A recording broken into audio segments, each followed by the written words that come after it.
कल्याणपुर नाम के एक गांव में एक किसान अपने बीवी के साथ रहता था।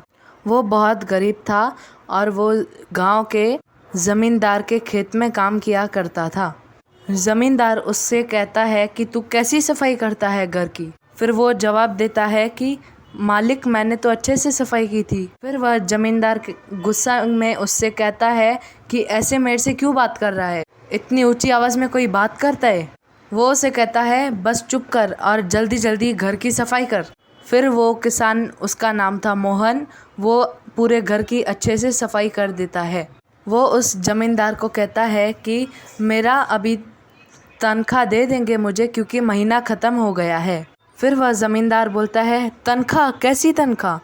फिर मोहन कहता है कि मैंने आपके घर में और खेत में पूरा महीना काम किया है। फिर वह उसे कहता है कि जो तेरे बाप ने कर्ज नहीं भरा है मेरा, वो कौन चुकाएगा?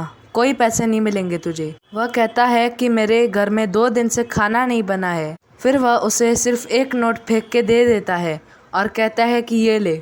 फिर उस किसान ने बोला, आप मेरे साथ ये अच्छा नहीं कर रहे हैं। वह किसान कहता है कि मैं आपके घर और खेत में अच्छे से काम करता हूँ, आप मेरे साथ ऐसे क्यों कर रहे हैं? वह ज़मींदार चिल्लाते हुए अपने 2 नौकरों को बुलाता है और कहता है कि इसे घर से बाहर निकालो धक्के मार के, और उससे कहता है कि वो पैसे भी उनसे छीन लो। वह रो के कहता है कि आप मेरे साथ ऐसा नहीं कर सकते हैं, मेरे पैसे मुझे दे दो। जमींदार के कहते हुए उसके 2 नौकर चंगेज और मंगेज उसे घर से बाहर निकाल देते हैं और पीट के उसे बेचते हैं। वह घर पहुंच के अपनी पत्नी को सारी बात बताता है। वह कहती है कि उस जमींदार सेठ ने हमारे साथ कुछ ठीक नहीं किया, अब हम क्या करेंगे? अब यह घर कैसे चलेगा? वह अपनी पत्नी से कहता है कि मैं गांव में जाकर काम ढूंढता हूँ। वो मोहन काम की तलाश में वो पूरे गांव में घूमता है।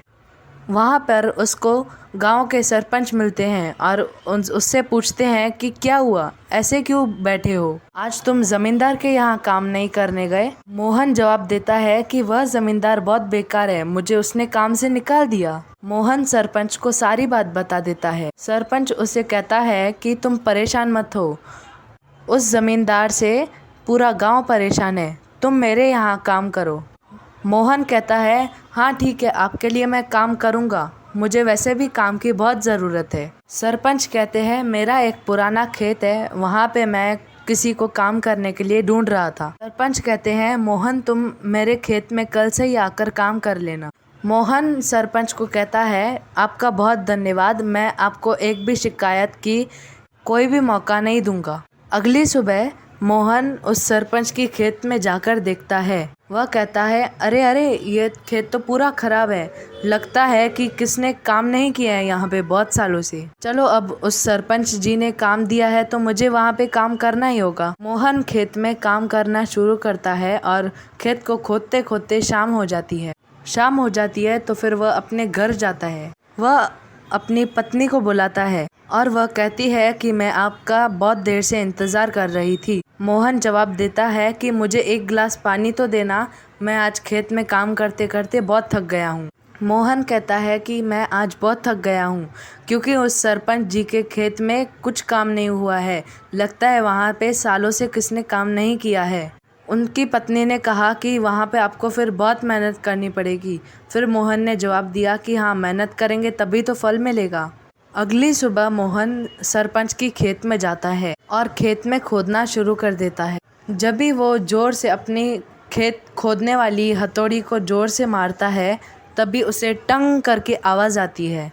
वह जैसे ही देखता है तो फिर उसे मिट्टी में दबी हुई कोई चीज़ मिलती है। वह जल्दी से खेत खोदता है और उसे चमकता हुआ मटका दिखाई देता है। मोहन कहता है ये मटका यहाँ कहाँ से आया, कहीं ये जादुई मटका तो नहीं? तभी मटके में से आवाज़ आई, हाँ तुमने सही पहचाना। मोहन डर कर कहता है कौन है वहाँ, सामने आओ जो भी है। मटका बोलता है मैं बोल रहा हूँ। फिर मोहन कहता है तुम बोलते भी हो?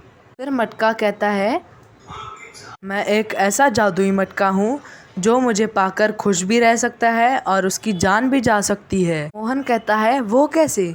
मटका जवाब देता है जो भी मेरे से अच्छा व्यवहार करेगा मैं उसको खुश कर सकता हूँ और जो बुरा आदमी होगा और मैं उसकी जान ले सकता हूँ। मोहन कहता है ठीक है, मैं समझ गया, तुम्हें इस्तेमाल कैसे करना है। मटका जवाब देता है कि जो भी अच्छे मन से मेरे अंदर कुछ डालेगा तो फिर मैं उसे सोने का बना दूंगा, और जो भी बुरे मन से डालेगा मैं उसकी जान ले लूँगा। मोहन वह मटका अपने घर लेके जाता है। वो अपनी बीवी को आवाज़ देता है, जल्दी आओ, देखो मैं क्या लेके आया हूँ। वह कहता है कि पहले जाके बाहर का दरवाज़ा बंद कर लो, कोई हमारी बातें ना सुन ले।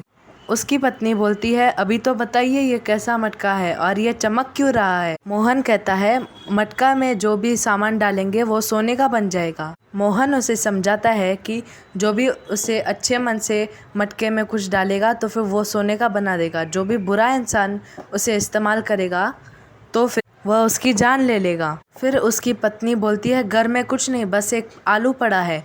मोहन कहता है जाओ उसे ले आओ।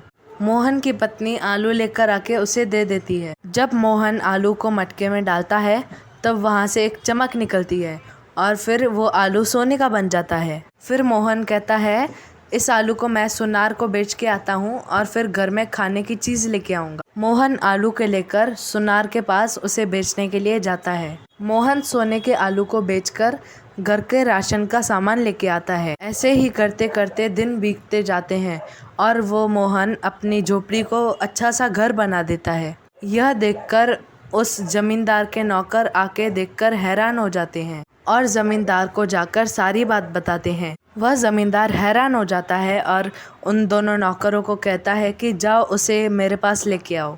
मोहन कहता है कि मैं किसी के घर नहीं आऊँगा, जिसको भी अगर मेरे से बात करनी है तो फिर वो मेरे घर के आके बात करे। जमींदार के नौकर उसे सारी बात बताते हैं। जमींदार कहता है उसकी इतनी हिम्मत जो उसने मेरी बात नहीं मानी, चलो मेरे साथ। जमींदार कहता है कि मोहन तेरे इतने पर निकल गए हैं और तूने इतना अच्छा घर कैसे बना लिया, मुझे बता कि तूने ये कैसे किया। मोहन कहता है मैं कुछ नहीं बताऊंगा तुम्हें, तुमने वैसे भी हमारे ऊपर बहुत अत्याचार किया है, अब हम तुम्हारा कोई भी अत्याचार नहीं सहेंगे। जमींदार अपने नौकरों को बोलता है कि जाओ उसकी बीवी को पकड़ लो। फिर मोहन कहता है कि मेरी बीवी को छोड़ दो, मैं आपको सारी बात बताता हूँ। मोहन जमींदार को उस जादुई मटके के बारे में बता देता है। तो फिर वह जमींदार हंसता है और कहता है अच्छा ये मटका है जिसके दम पर तू इतना कह रहा है। जमींदार कहता है मैं भी तो देखूं इस मटके में क्या है। जमींदार जैसे ही उस मटके को पकड़ता है मटका उसे उसके अंदर खींच लेता है। जमींदार को अंदर फंसते हुए चंगेज और मंगेज उसके नौकर उसके पैर पकड़ लेते हैं और मटका उस तीनों को अंदर खींच लेता है। मोहन कहता है मैंने तुमसे कहा था ना, जो भी बुरा इंसान इसके साथ कुछ गलत करेगा तो फिर वो उसकी जान ले लेगा। ऐसा कहकर मोहन उस जमींदार सेठ के अत्याचार से आज़ाद हो जाते हैं।